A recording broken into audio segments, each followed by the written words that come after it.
Hello বন্ধুরা, আপনারা প্রত্যেকেই জানেন যে কলেজের এই মুহূর্তে অ্যাডমিশন চলছেন।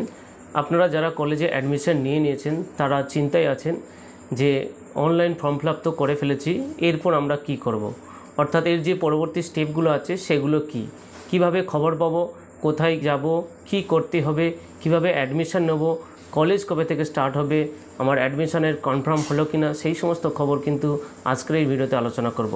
তো একদম চিন্তা করবেন না, যারা এই সমস্ত বিষয় নিয়ে চিন্তার মধ্যে আছেন তারা কিন্তু এই ভিডিওটি দেখলে একদম ক্লিয়ার হয়ে যাবেন যে কিভাবে আপনারা যে অনলাইন ফর্ম ফিল আপের পর পরবর্তী স্টেপগুলো আছে সেগুলো আমি আপনাদেরকে দেখাবো। একদম জেনুইন খবর, পোর্টালেই কিন্তু দেওয়া রয়েছে তার যে নির্দেশিকা, সেখান থেকে আপনাদেরকে পুরো আমি ডিসকাস করে আপনাদের জানাবো। তো ভিডিওটি অবশ্যই একটি লাইক করবেন, চ্যানেলে যদি নতুন হয়ে থাকেন তাহলে অবশ্যই চ্যানেলটিকে সাবস্ক্রাইব করবেন এবং নোটিফিকেশান বেল প্রেস করতে ভুলবেন না।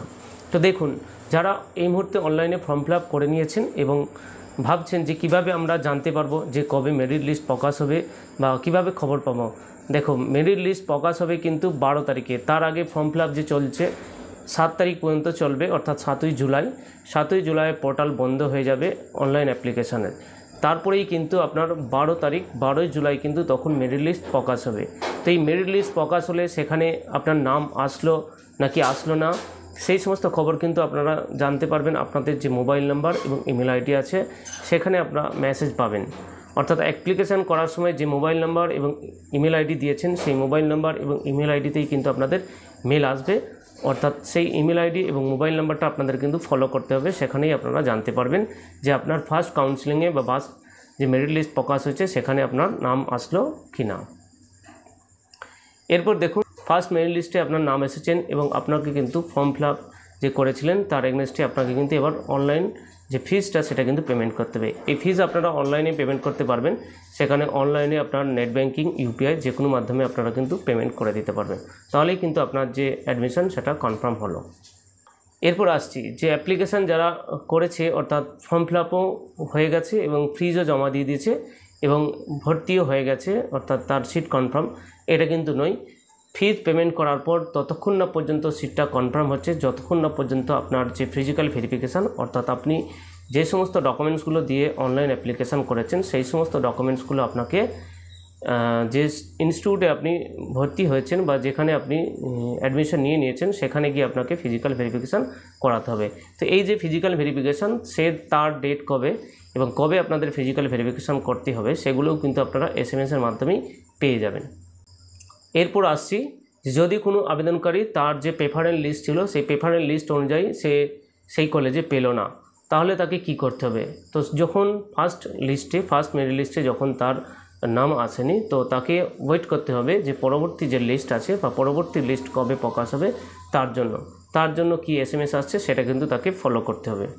এরপর আসছি, দেখুন পোর্টালে অ্যাডমিশন বাতিল হতে এবং রিফান্ড প্রসেস হতে কত সময় লাগবে। অর্থাৎ এটা হচ্ছে, ধরুন আপনি একটা কলেজে বা একটা কোনো সাবজেক্টে অ্যাডমিশন নিয়েছেন এবং সেখানে আপনার সেই অ্যাডমিশনটা যে নিয়েছেন তারপর পরবর্তী দেখলেন অন্য কোনো সাবজেক্টে আপনার নাম বেরিয়েছে এবং আপনি চাইছেন যে সেইটাতে ভর্তি হতে। তো তার জন্য কি করতে হবে, পরবর্তীতে যেটা আপনার নাম বেরিয়েছে সেটাই অ্যাডমিশন নিতে হবে। তার আগে আপনার যে প্রথমের যে অ্যাডমিশনটা ছিল বা যে সেই সাবজেক্টটা ছিল সেটাকে আপনার ক্যান্সেল করতে হবে।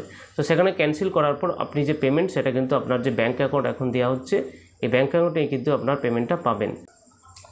এরপর আসছি যে ফিজিক্যাল ভেরিফিকেশনের সময় আপনাদের কোন কোন ডকুমেন্টস আপনাদের সাথে রাখতে হবে। তো যে সমস্ত আসল ডকুমেন্টস আপনারা অনলাইন অ্যাপ্লিকেশনের সময় দিয়েছেন সেই আসল ডকুমেন্টস রাখবেন এবং তার সঙ্গে একটা করে জেরক্স কপি অ্যাটেস্টেড করিয়ে রাখবেন।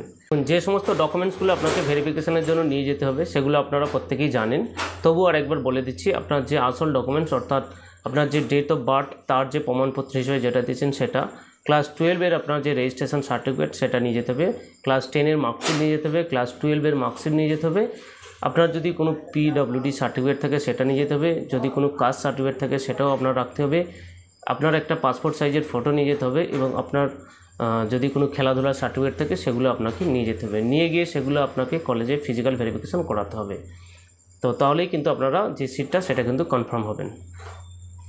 এবার আসছি যে কলেজের ডকুমেন্ট ভেরিফিকেশান কবে হবে। কলেজের ডকুমেন্ট ভেরিফিকেশান হবে আপনাদের কবে হবে এবং কোন সময় হবে সেটা কিন্তু আপনাদের ফোনে SMS চলে আসবে এবং SMS-এর মাধ্যমে আপনারা জানতে পারবেন।